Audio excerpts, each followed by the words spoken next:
আপনারা যান, আপনারা গিয়ে আমার বাবাকে নিয়ে আসেন, ওনার কথা শুনেন, উনি আমার মায়ের প্রতি কতটা অবিচার। বিকল্প দৃষ্টি সংবাদ মাধ্যমের সমস্ত দর্শকদের স্বাগত।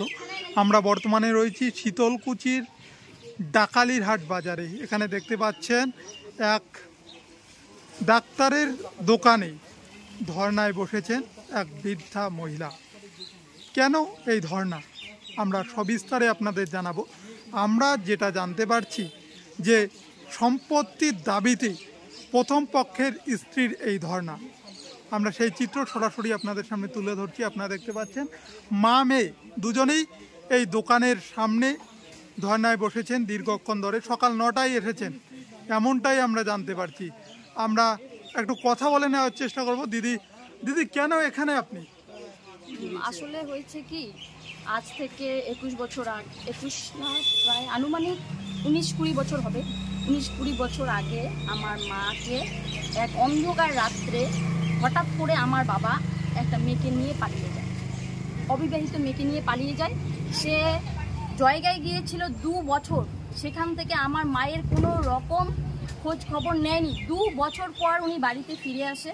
ফিরে আসার পর আমাদের যে আত্মীয় স্বজন আছে আমাদের কাছে মানে কাকুতি মিনতি করে যে আমি এখন কি করব। তারপরে আমরা সবাই আত্মীয় স্বজন মিলে একটা ডিসিশন নিলাম, যেহেতু বাবা হয়, মানুষ মাত্রই ভুল হয়, ভুল করে ফেলেছে, তার জন্য একটা সমাধান হওয়া দরকার। তো আমরা কি করেছি, আগে আমার বাবার যে 7.5 বিঘা সম্পত্তি ছিল সেখান থেকে ওনাকে 1.5 বিঘা দেওয়া হয়েছে। সেটা একটা জায়গা কিনে বাড়ি করার জন্য সেটা বিক্রি করে। আর হচ্ছে এই দোকানটা আজ থেকে প্রায় 40 বছর যাবৎ এখানেই আছে। এই দোকানটা ওনাকে দিয়ে দেওয়া হয়েছে। তো এভাবেই চলছে। তো এখন পড়ে রইল শুধু 6 বিঘা জমি। 7.5 বিঘার মধ্যে 1.5 বিঘা তো নিয়েই নিছে, 6 বিঘা জমি পড়ে রইল। সেই 6 বিঘার থেকে আজ থেকে বাবা 5 বছর আগে আমার ভাই যখন নাবালক, তখন 10 বছর আমার ভাইয়ের বয়স। হ্যাঁ, এখন হয়তো ও 9-এ পড়ছে, তাহলে আপনারা বুঝুন। তাহলে আজ থেকে 5 বছর আগে তার প্রমাণপত্র আমার কাছে আছে, আমি আপনাদের দেখাই।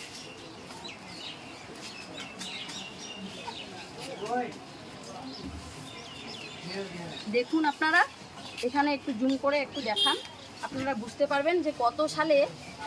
এই যে আমার ভাইয়ের নাম অভিজিৎ কুমার বর্মন, বাবার নাম বাবলু কুমার বর্মন। এই যে জমির অংশ, হ্যাঁ, এই যে কত বছর আগে এটা হয়েছে দেখুন, এই যে তারিখটা দেখুন, 31/5/2019। তাহলে উনি একটা নাবালককে যদি সম্পত্তি দিতে পারে, তাহলে আমার মা 19 বছর থেকে এইভাবে বঞ্চিত হয়ে আছে। আমার বাবা কোনোদিনও এখানে আসার পর যখন আমার বাবা দোকান নিল, বাড়ি করলো, আমার বাবা কিন্তু কোনোদিনও আমার মায়ের কোনো খোঁজ খবর রাখেনি।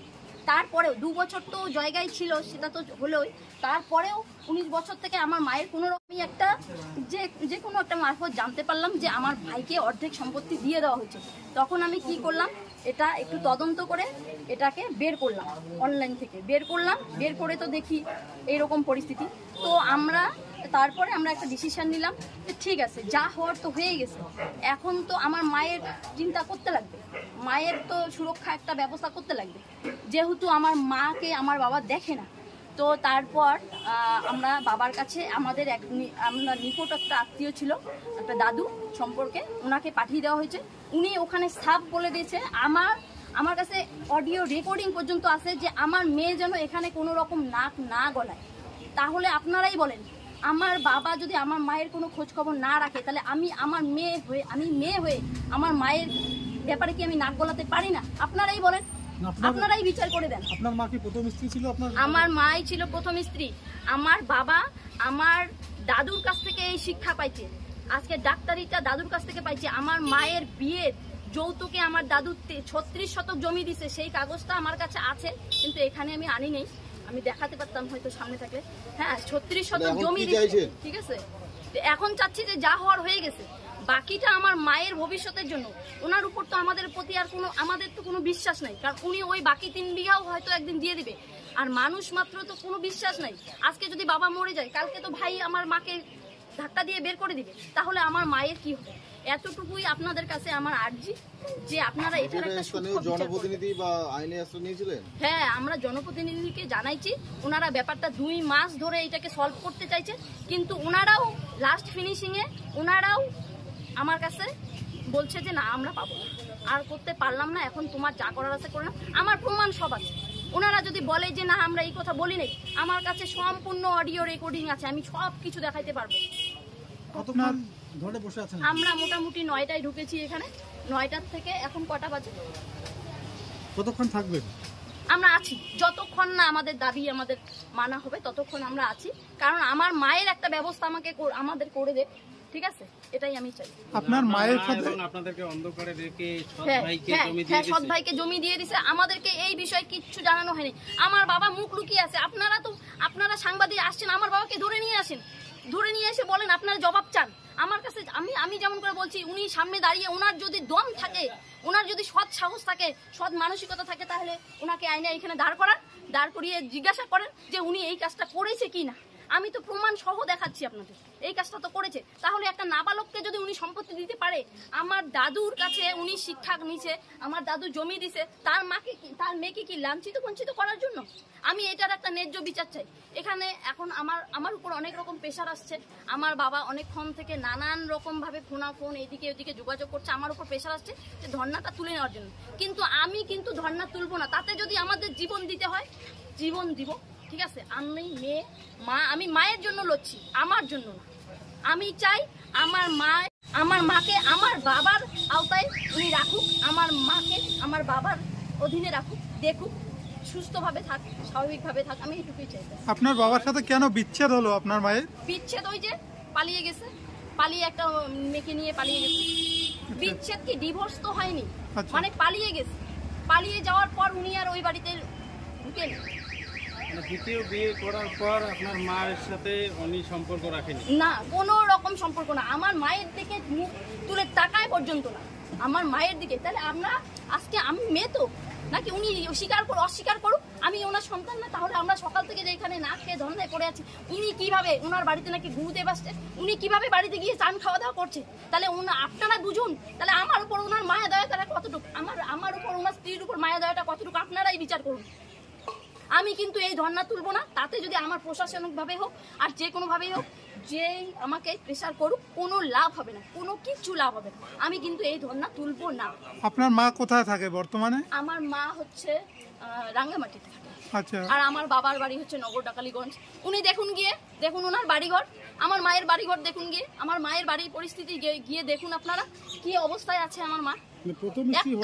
একটা মহিলা মানুষ হয়ে ওইভাবে একা বাড়িতে পড়ে থাকা, এইটা যদি সম্ভব হয় তাহলে আপনারাই বিচার করবেন। আপনারা যা বিচার করবেন আমি মাথা পেতে নিব। আমি এখান থেকে একভাবে আমি বের হয়ে যাব যে না, আমি যা দাবি করছি, আমি যা আন্দোলন করছি, সেটা যদি আমার অন্যায় হয়ে থাকে তাহলে আপনারা আমাকে যা শাস্তি দিবেন আমি মাথা পেতে নিব। তবে দোকানে কেন বসছেন? বাড়িতেও যেতে পারেন তাদের। বাড়িতে তো উনি শুনেনি না, উনি তো প্রশাসনকে কাজকলা দেখাইছে। প্রশাসন তো আজকে নিয়ে বসছিল। প্রশাসনিকভাবে আমি জানিয়েছি, বললাম না, ওই আমার দাদু ভাইকে পাঠিয়ে দিয়েছিলাম। পাঠিয়ে দেওয়ার পর তারপর ওই প্রশাসনিকভাবে জানাইছি। তারপর প্রশাসনের তরফ থেকে ওনাকে নিয়ে বসা হয়েছে। উনি 7 দিনের সময় চাইছে। 7 দিন সময়ের পরেও উনি কোনো রকম সুরাহা করে নাই। এভাবে প্রায় 2 মাস চলে গেল। এখন মানে দেওয়ালে পিঠ থেকে গেছে আমার। দেওয়ালে পিঠ থেকে যাওয়ার পরেই আমি এই ধর্নাতে বসেছি। দেখা যাচ্ছে রুগী আসতেছে, চিকিৎসা হচ্ছে না। না, আমরা ধর্নায় বসে আছি, উনি করুক না, উনি বেচা কেনা করুক, রুগীদের সেবা শুশ্রূষা করুক, আমাদের তো সেটা প্রবলেম। ওইটা যদি আমাদের মানসিকতা থাকতো, ঠিক আছে, তাহলে তো আমরা দোকান বন্ধই করে দিতে পারতাম। আপনারাই বলেন, আমি যে দোকানটা বন্ধ করে দিতে পারতাম। দোকান তো আমি বন্ধ করিনি। করুক, মানুষের সেবা শুশ্রূষা করুক, অসুবিধা নেই তো। কিন্তু আমি চাই আমার মায়ের উপর যে অবিচার হয়েছে, যে অন্যায় করা হয়েছে, সেটা আমি একটা ন্যায্য বিচার চাই। আপনি তো আইনের পথে যেতে পারেন। আইনের পথে আমি যাব না, কারণ ব্যাপারটা হচ্ছে প্রায় 19 বছর হয়ে গেছে ব্যাপারটা যেহেতু। তো আইনিভাবে আমিও পরামর্শ করেছি, বলেছে যে এখন তো ওই রকমভাবে কিছু করা সম্ভব নয়। তো একটাই হতে পারে, হয়তো তোমার মায়ের ভরণ পোষণ একটা 3-4 হাজার টাকা দিতে পারে। তো আমার পোষণ দেবে, উনি যে এটা ঠিকঠাকভাবে দেবে, প্রতি মাসে দেবে। আমার মা কি ওনার কাছে ভিক্ষা চাইবে প্রতি মাসে গিয়ে যে না আমাকে দাও, আমার টাকাটা দাও, এভাবে? আর আমার মায়ের যদি হঠাৎ করে যদি কিছু একটা হয়ে যায়, তার রিস্কটা কে নেবে? উনি বলুক। যে জমিগুলো আমার কথা হচ্ছে উনি যদি না আমাকে সম্পত্তি যদি না দেয় সেটা আমার সামনাসামনি এসে বলুক। আর আমার মায়ের সুরক্ষার ব্যাপারে কি করবে? আমার মা কি এখানে একাই থাকবে? আমার মা কি একেবারে তো ওনার মানে পুত্রী হন, সেক্ষেত্রে আপনি কি দাবি করছেন? হ্যাঁ, আমি দাবি করছি যে আমার মা ন্যায্য বিচার পাক। ব্যাস এতটুকুই, আমার অন্য কোনো দাবি নেই। আমার মায়েরকে ন্যায্য বিচার সেটুকু পাক। আর একটা নাবালককে যেভাবে সম্পত্তি দেওয়া হয়েছে সেটা তো আনলিগাল কাজ, তো লিগাল না, ঠিক আছে? তাহলে আমি মেয়ে, আমি কি ভেসে আসছি? তাহলে উনি অস্বীকার করুক যে আমি মেয়ে নই, তাহলে আমার আধার কার্ড, আমার রেশন কার্ড, আমার ভোটার কার্ড, তাহলে উনি এগুলা মুছে দেখ যে আমার মেয়ে না। তাহলে আমি যদি যদি ছেলে হয়ে যদি ও যদি পরের স্ত্রী, ও তো আইনত ওর কোনো অধিকার নেই, ওর মায়ের কিন্তু কোনো অধিকার নেই।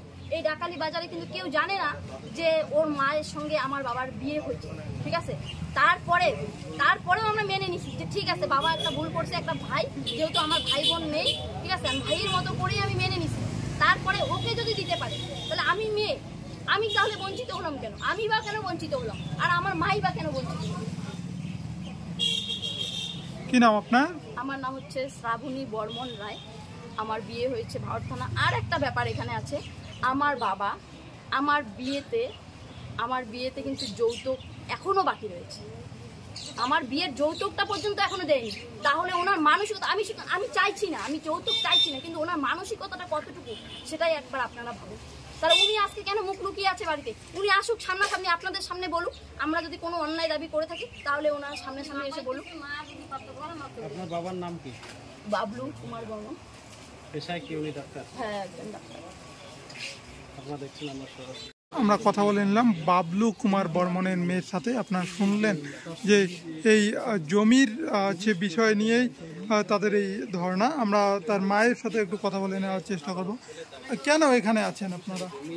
আমি এই যে সম্পত্তির জন্য আছি, যতটুকু আছে আমার যদি একদিন স্বামী না থাকে, আমি যদি এইটুকু যদি দিয়ে দেয়, আমার কি অবস্থা হবে?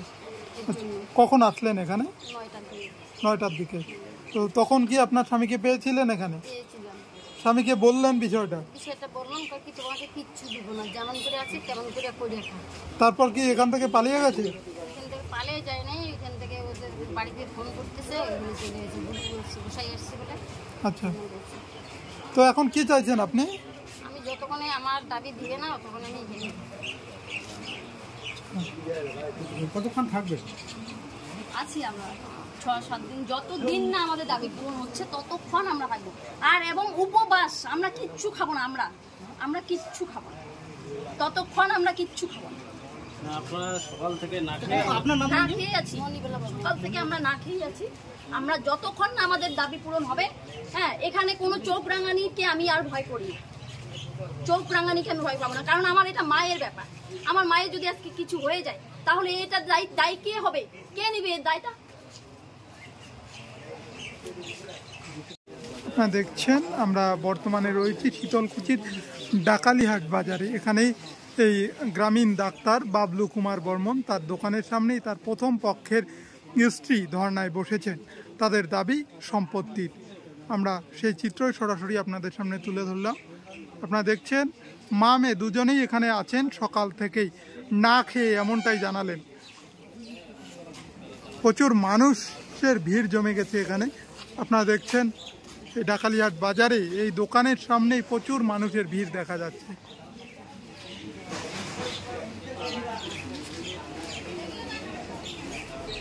যদিও দোকানে বাবলু কুমার বর্মন নেই, তিনি বাড়িতে গেছেন এমনটাই আমরা জানতে পারছি। আমরা দেখাচ্ছি। কাকা, এখানে কি হয়েছে? আমি যে কিছু জানি না, এই মাত্র আসলাম। মানে শুনে এখানে দাঁড়ালেন? হ্যাঁ, এই মাত্র আসলাম। কি শুনলেন? ওই যে মেয়ে দাবি করতেছে, কি দাবি করতেছে? সম্পত্তির দাবি করছে? হ্যাঁ। আচ্ছা, আপনার বাড়ি কোথায়? আমার বাড়ি ডাকালিহাটের বাজারে। আপনি জানতেন যে এনার সাথে বিয়ে হয়েছিল বাবলু কুমারের? হ্যাঁ। জানছিলেন? হ্যাঁ, জানি। সম্পত্তির বিষয়টা জানাজানি হয়েছিল? না না, ওইটা আমার কোনো জানি না। মানে আজকে শুনলেন? আজকে শুনলাম। আচ্ছা আচ্ছা, কি নাম আপনার? আমি তো মিয়া। বাড়ি এখানেই? হ্যাঁ, ডাকালি বাজার। আপনারা দেখতে পাচ্ছেন এখানে প্রচুর মানুষের ভিড় জমে গিয়েছে এই ধর্ণা দেখতে। আমরা সেই চিত্র সরাসরি তুলে ধরছি।